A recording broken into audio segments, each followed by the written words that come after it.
and it's lovely to have your company. I wonder, in your life, whether you've ever considered that you might be a foster carer. Would you have what it took to actually help a vulnerable young person through their life?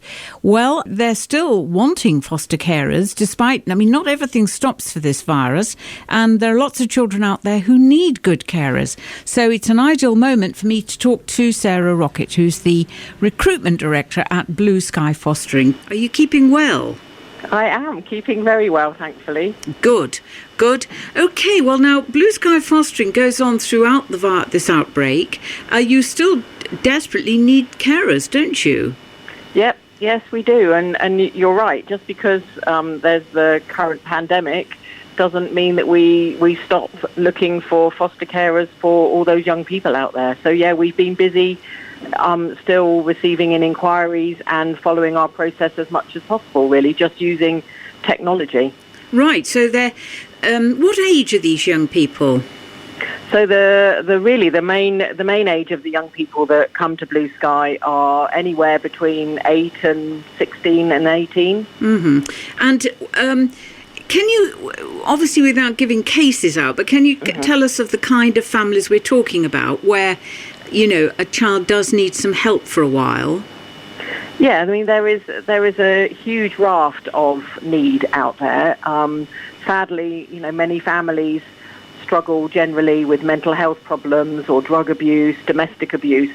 Those are often the environments that young people come to us from. So they come for short, pretty quickly for short periods, or what? Yep. Some young people may come on a same-day emergency, go to school, and then perhaps don't return to the school or home at the end of their day, and they may stay with that foster family for a fortnight, three weeks, 3 years, or the rest of their lives. It's a very fluid process. Would you say it's any worse because of the virus, or is it about the same, or what? I would say that the numbers of referrals, which is when various local authorities request a fostering family for any young people, are about the same, as is our inquiries of people who are interested to foster. So I think that the pandemic is still making people think about fostering. Yes, good. Well, these young people are often troubled, aren't they? And so it takes a very special person to bring out the best in them, really, doesn't it? Yes. How would you describe an ideal foster carer? Well, that's a huge question. Yes. I don't think there is there is always the ideal person who is willing to open their home to some quite challenging behaviour. People who have stickability, people who perhaps think that they couldn't be a foster carer often make the best foster carers, if that makes sense. But people aren't doing it alone. There is a huge amount of support that we provide to ensure those foster families feel supported and are then able to continue to care for those young people through the storms, if you like. So how young would a foster carer be? Well, there is no minimum or maximum age. For me, it's all about people's attitude, people's approach to life. I would say 18 is too young because potentially some of the young people, but that doesn't mean that, you wouldn't make a great foster carer. There isn't really a maximum or a minimum age. I wouldn't want people to rule themselves out thinking that they're too old or too young. We have some foster carers within Blue Sky who are 70s. And are amazing. In their 70s, really? And are amazing, energetic, really good, positive attitude to life. And yeah, they make a huge difference to their young people's lives. So are you looking for a couple? No.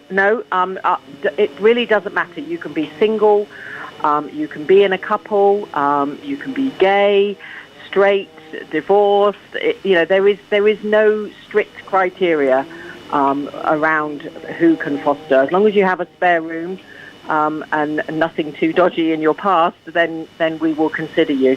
Right. You're going to criminal check people then. Yeah, absolutely. Yeah, the assessment process is very thorough, and we do a lot of statutory checks into people's suitability. Then how long does it take to assess them?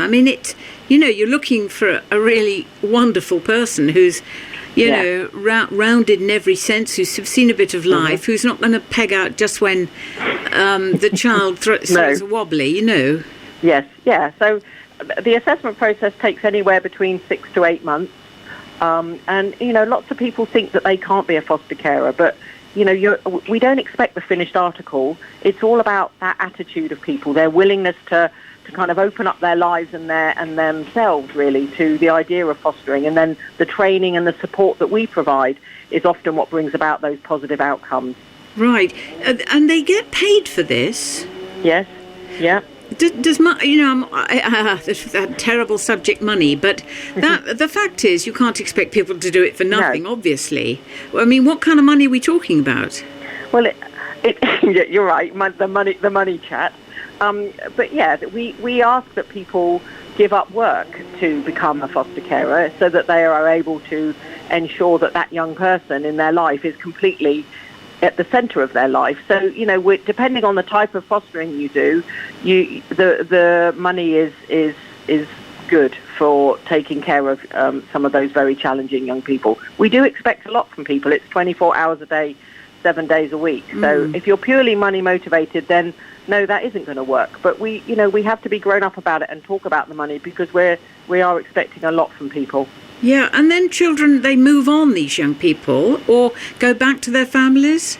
Yeah, every young person will have a very different life story that sits behind them. Some young people will be successfully reunited back home with their families. Other young people may move on into adoption. Other young people may move on into independence. And some young people stay until they're 18 and beyond. Every child's story is very different. So people need to be flexible and understand that the young person that they thought might stay with them forever might go and live with Auntie Sue in Blackpool because she's a family member who's willing to take on the care of her niece or nephew. Right. Have we seen the end of children's homes as they were? I would say, yeah, we have. There are still some very specialist resources out there for young people, and not every young person can be cared for within a family for a period of their life. Some young people still need to be accommodated in a more specialist resource. But generally, I think the research tells us that living within a family is the best outcome for a looked-after child. Right. So anybody who's heard this and thinks it might suit them, they need to get in touch with you and start the process, really. How do they do that? So if they go on our website, which is blueskyfostering.co.uk, then it's very straightforward. We encourage you to make an inquiry, and then we'll pick up your inquiry and contact you within 24 hours and have a conversation about your expectations and our thoughts about what happens next. Okay, that's blueskyfostering, all one word, .co.uk.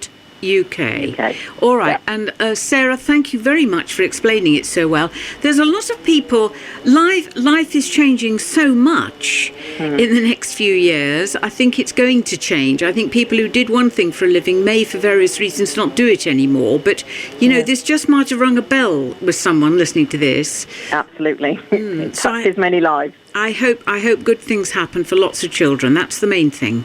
Definitely. Thank you very much. Thank you, Sarah. Bye. Bye-bye.